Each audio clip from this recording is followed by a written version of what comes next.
אפשר לחשוב על זה בהקשר של המאה ה-17 שבה יותר ויותר רעיונות נעשים פנימיים לאדם.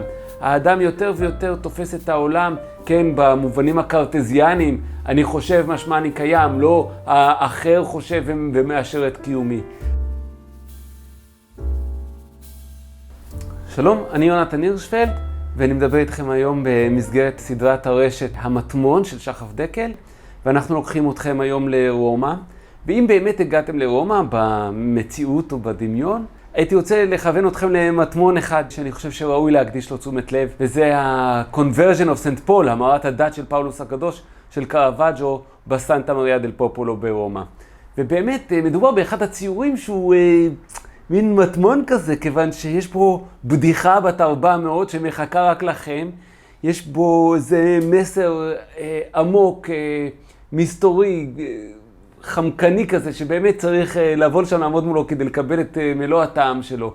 מה קורה שם? תראו, קרוואג'ו קיבל את הקומישן לשני הציורים הימני והשמאלי בקפלה, אבל הוא לא קיבל את הקומישן לאבסיס, לציור המזבח, הקיר הגדול של הקפלה. בצד שמאל, לשמאלכם ישנה הצליבה של פטרוס הקדוש, ומולכם ה-Conversion of St. Paul, ואת העבודה שהוא לא קיבל, העליית המריה השמיימה, קיבל, לא יודע איך לקרוא לו, ילד הכאפות של הברוק האיטלקי, אניבל קראצ'י, שהיה להם בברוק האיטלקי קבוצת וואטסאפ, כל הציירים חוץ מאניבל קראצ'י, הוא כזה היה הילד הלא מקובל של החבורה. קרוואג'ו מאוד התעצבן שהציור שלו מקבל מקום שני לאבסיס הגדול של קראצ'י, ולכן אנחנו מקבלים לראשונה בתולדות האומנות את הציור המוזר הזה, שבו 80% משטח הציור הוא תחת ענק של סוס שפונה לעבר הציור של קראצ'י. ואני חושב שזה פלא גדול שאתה אפילו בשנת 2020-2021 אתה מגיע לסנטה מריה דל פופולו, וזה עדיין מצחיק. הציור הגדול של קראצ'י עומד שם, המריה עולה השמיימה, והציור של קרוואג'ו יש בו תחת ענק של סוס שפונה אליו. הדבר השני שנורא מעניין בציור הזה, זה היכן מתרחשת המרת הדת של פאולוס. ה-Conversion, היפוך הלב, איפה הוא מתרחש? הרי שבדרך כלל מה שהיו עושים ציירים אחרים, זה מתארים את שאול התרסי, הוא פאולוס, רוכב על הסוס, לפתע מופיע ישו באלומת אור אלכסונית, הסוס עולה על שתי רגליו האחוריות, פאולוס מסתיר את אלומת האור בעיניו, ישו מופיע מבעד לאור מניף דגל, ויש איזה... איפה מתרחשת המרת הדת אצל קרוואג'ו? בפנים, זו חוויה פנימית. אנחנו נמצאים ברגע מעניין בהיסטוריה של המערב, בראשית המאה ה-17, שבה יותר ויותר האדם תופס את החוויה הדתית לא כאירוע מבחוץ, אלא כאירוע פנימי, כהיפוך הלב, באמת מתרחש בלב.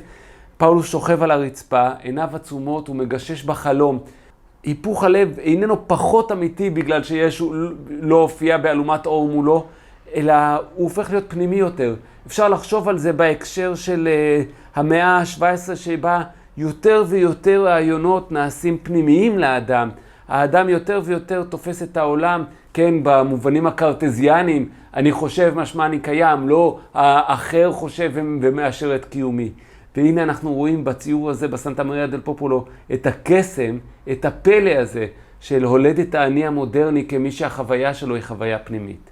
אם אתם מתעניינים בדברים האלה ואתם רוצים לשמוע עוד תכנים, עוד ניתוחים רוחניים, אינטלקטואליים ופילוסופיים של יצירות מופת, אני נותן הרצאות במספר רב של מסגרות, יש לינק לאתר שלי בדסקריפשן של הסרטון. אם אתם אוהבים את הסרטונים האלה, אני מציע שתעשו לייק לשחף דקל ולפרויקט כולו ותירשמו בסאבסקריפשן. יפה. אוקיי, סליחה.